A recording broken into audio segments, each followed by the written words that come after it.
Hi, I'm Jem Wood. I'm from Manchester and I'm here to talk to you about how I have transitioned from indoor comp bouldering to outdoor sport. How did you start climbing? So I started climbing at a kid's birthday party. I think a lot of people say that.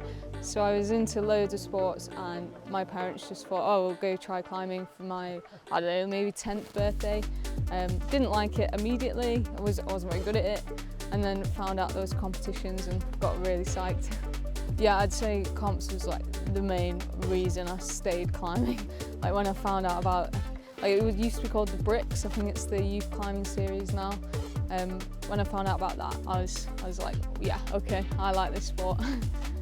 What did you like about climbing at first, and is that still what you enjoy about it? I think the thing that really appealed about climbing was that it was really different. You know, you go into school and no one really knows what you're doing. You're not just playing football. So I really enjoyed that aspect of it, that it was really separate from all the other sports I did at school. And yeah, it was just cool to like go off and compete. Like it felt quite accessible at the time as well. I'd say it's changed quite a lot, to be fair, like because most of my friends are now climbers, so I can't really say it's different and no one talks about climbing because it's all they talk about. Yeah, I think what appeals now is like going off to cool places, like I don't know, even just like here, like hanging out at the crag all day, you get to be outside and exploring. Have you always been a sport climber? No, I've not always been a sport climber. I think I started on like the top ropes or whatever. Very quickly was into bouldering. You know, I found lead climbing quite scary, and then just kind of I've always dabbled with sport climbing, but mainly I'd say I was a boulderer when I was competing. That was my specialty, and then I think just the complete switch of like now I'm going outdoors on a rope felt so different and like such a nice change from indoor boulders. Yeah, I chose it because it was like a challenge. You know, I had to completely adapt to it and train in a different way, and there was a lot to learn. And then I also just like being in Limnos. What initially drew you to competing?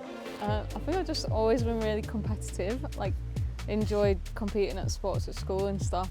So it just seemed like a really good outlet to just, I don't know, go and challenge myself. I don't know, it gave me like a goal, you know, I could win competitions or like aim to get in the finals and things like that. So it gave me like quite a clear direction of how to improve at the sport. Do you think starting out as a comp climber has given you any advantage? Yeah, I'd say so. I think it builds like so much movement variety and like that training capacity. You know, when you're training for comps or like doing comps, you've got to be kind of go all day. So I do think I've really been able to use that outside and yeah, it's helped for sure. This is funny because I think I was always better at rock climbing when I was competing because it felt so low pressure compared to a comp. And now I'm like, oh no, this is my main thing.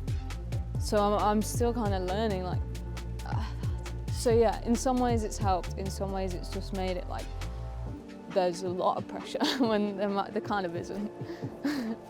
Has your training changed with your change to outdoor climbing? Yeah, my training's changed loads actually since transitioning from like comp boulders to outdoors. I mean, what's really nice is it's so basic now.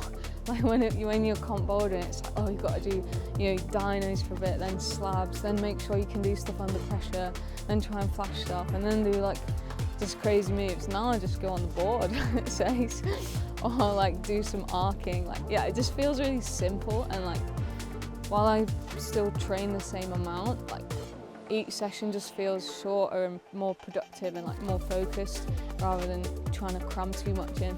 I'm really enjoying it now, whether the novelty wears off in a similar way, but I've always loved training, so I think I'll be all right. What would you say your favourite training tool is? Oh, it's got to be the board, like hands down without question. Like a good, well-set board. I just think you can cover so much on it. Like, it's fun, isn't it? Walloping between holds. And I don't know, I like it's like following the lights is easy as well. You know, you just want to switch your brain off and go try hard. There's not really a better place. What are some of your goals for this year and the future? So this year it was really about like pushing a bit harder in the UK. Like all my hardest routes previously were abroad, like mostly in Limnos, to be honest.